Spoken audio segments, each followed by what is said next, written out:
మీ అభిప్రాయం తెలియజేయండి ఈ అంశం పైన. ఆర్టీసీలో మహిళలకు ఉచిత బస్సు ప్రయాణం ఉంచాలా తీసివేయాలా?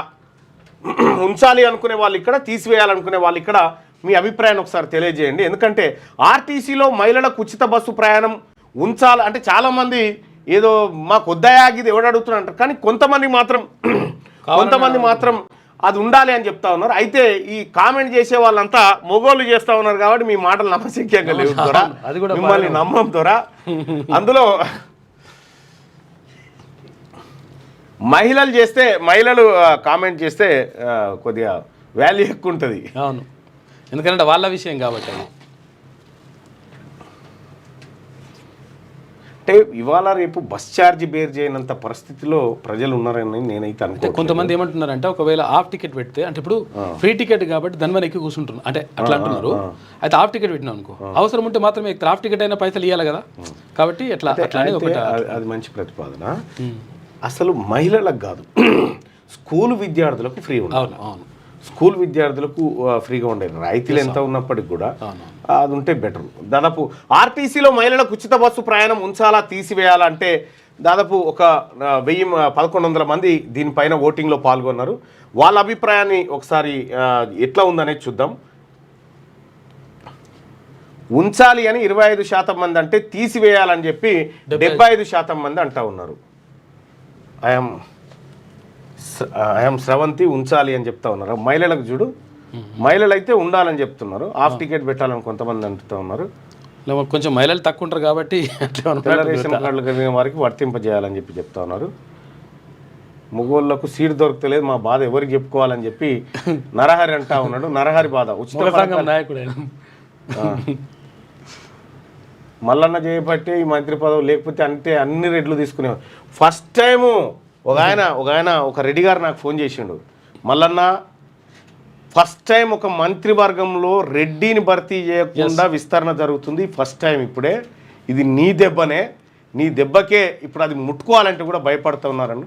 ఎస్ అన్న, నేను న్యాయబద్ధంగానే డిమాండ్ చేసిన, మా వర్గాల జరిగినటువంటి అన్యాయమే రేజ్ చేసిన. ఇంకేడా గిదేడా చూసిరు. ఇంకా మా వాళ్ళని మీ ఇళ్ళ కాడ బిచ్చగాల లెక్క నిలబెడతారు చూడు, నేను అదే పరిస్థితి మీకు తీసుకొస్తాను. విద్యార్థులకు ఉచితం ఇవ్వాలి, ఉచిత పథకాలే వద్దు అని చెప్పి చెప్తా ఉన్నారు. వాస్తవానికి హెల్త్ ఎడ్యుకేషన్ విషయం ఈ రెండు కనుక కార్పొరేట్ లెవెల్లో ఫ్రీగా పేదోళ్ళకి అందితే నీ ఏం అడగరు ఇప్పుడు వాళ్ళు. ఎందుకంటే సగటున ఒక మనిషి ఒక కుటుంబంలో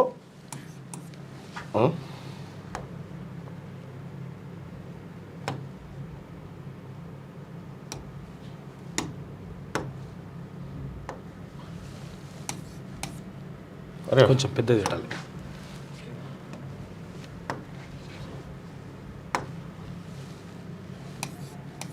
నలుగురు ఉన్నారనుకో కుటుంబంలో, ఇందులో ఇద్దరు పిల్లలు. ఈ ఇద్దరు పిల్లలు ఉంటే వీళ్ళిద్దరు చదువుకోవడానికి, అంటే ఇప్పుడు గవర్నమెంట్ స్కూల్లో అక్కడిక్కడ కాకుండా ప్రైవేట్లో చదివిస్తూ ఉన్నారు కదా చాలామంది. వీళ్ళిద్దరికి కనీసం ఒక 1,00,000 రూపాయలని అయితే ఏడాదికి 1,00,000 రూపాయలు ఇవి ఖర్చు అయితే 1,00,000 రూపాయలు ఒక మోస్తరు స్కూల్లో వేస్తే. వైద్యము ఆ తర్వాత ఇతరత్రాల కోసం మరో 1,00,000 రూపాయలు ఖర్చు పెడతారు. అంటే ఏడాదికి 2,00,000 రూపాయలు ఖర్చు పెడతారు. ఈ 2,00,000 రూపాయలు కనుక ఫ్రీగా కార్పొరేట్ లెవెల్లో ఈ కుటుంబానికి అందిస్తే వీళ్ళకు ఏడాదికి 2,00,000 మిగులుతాయి. ఏడాదికి 2,00,000 రూపాయలు ఈజీగా మిగులుతాయి. మరి ఇవే డబ్బులు వాళ్ళు వాడుకుంటారు. ప్రభుత్వం నుంచి ఎందుకు ఆశిస్తారు? అప్పుడు ఇటు ఖర్చు అవుతుంది కాబట్టి. మరి ఇది ఎవరికి పోతుంది? ఈ 1,00,000 రూపాయలు ఎవరికి పోతుంది? కార్పొరేట్ స్కూళ్ళకు. ఈ 1,00,000 రూపాయలు ఎవరికి పోతుంది? కార్పొరేట్ హాస్పిటల్స్కి పోతుంది. ఇక్కడ అందుకోసమే ప్రజలారా, ఇన్సూరెన్స్ అనేది చాలా ఇంపార్టెంట్. ఈ రెండింటిని, అంటే ఎడ్యుకేషన్ ఇన్సూరెన్స్ లేదు కానీ ఈ విషయంలో మాత్రం ఖచ్చితంగా రాష్ట్ర ప్రభుత్వాలు కానీ దేశం ఈ రెండు రంగాలపైనే, విద్యా వైద్యం పైన హెల్త్ ఇన్సూరెన్స్ ఉండాలి. తర్వాత ఇక్కడ విద్యకు సంబంధించి ఫ్రీ ఎడ్యుకేషన్ ఉండాలి. ఈ రెండు కనుక సరిగ్గా పిల్లలకు అందించగలిగితే నీ బస్సు వద్దు, నీ పెన్షన్ వద్దు, ఏది అక్కర్లేదు, ఎవ్వరు అడగరు. ఇక వీళ్ళే మేనేజ్ వాళ్ళే ఇల్లు కట్టుకోగలుగుతారు, వాళ్ళే అన్ని చేసుకోగలుగుతారు. అయితే ఈ రెండు ఎందుకు చేయరంటే మరి ప్రజలు వాళ్ళ కాళ్ళ మీద వాళ్ళు నిలబడరు అనుకో, ప్రభుత్వాన్ని దేకరు కదా. అట్లా ప్రజలు ఎప్పుడు ప్రభుత్వం మీద డిపెండ్ అయి ఉండాలని పాలకుడు అనుకుంటాడు అన్నట్టు. అదే వచ్చింది దరిద్రం. రైట్, ఇక్కడ మహిళలు కొద్దిగా పెంచుతున్నారు. ఆర్టీసీలో మహిళలకు ఉచిత బస్సు ప్రయాణం ఉంచాలా తీసేయాలంటే ఉంచాలి అని 27% మంది, తీసేయాలని 73% మంది చెప్తా ఉన్నారు. 6 నెలల వరకు తీసేయండి, 6 నెలల తర్వాత ఒక 6 నెలలు ఉంచాలి, 6 నెలలు తీసేయన్నట. ఇదొక స్కీమ్.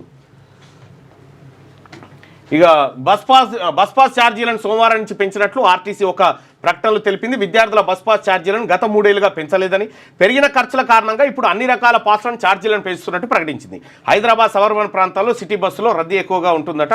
ఇక్కడ బస్ పాసులు, బస్ కిరాయిలు పెంచింది పాసుల కాడ. లేటెస్ట్ న్యూస్ తెలుగు మరియు ఇంగ్లీష్ అప్డేట్స్ కోసం ఇప్పుడే క్యూన్యూస్ అఫీషియల్ యాప్ ని ప్లే స్టోర్ నుండి డౌన్లోడ్ చేసుకోండి. సరికొత్త సమాచారాల కోసం క్యూన్యూస్ వెబ్సైట్ ని ఫాలో అవ్వండి. ఛానల్లో ప్రాంతీయ, జాతీయ, అంతర్జాతీయ వార్తలు వీక్షించండి. లైక్ చేయండి.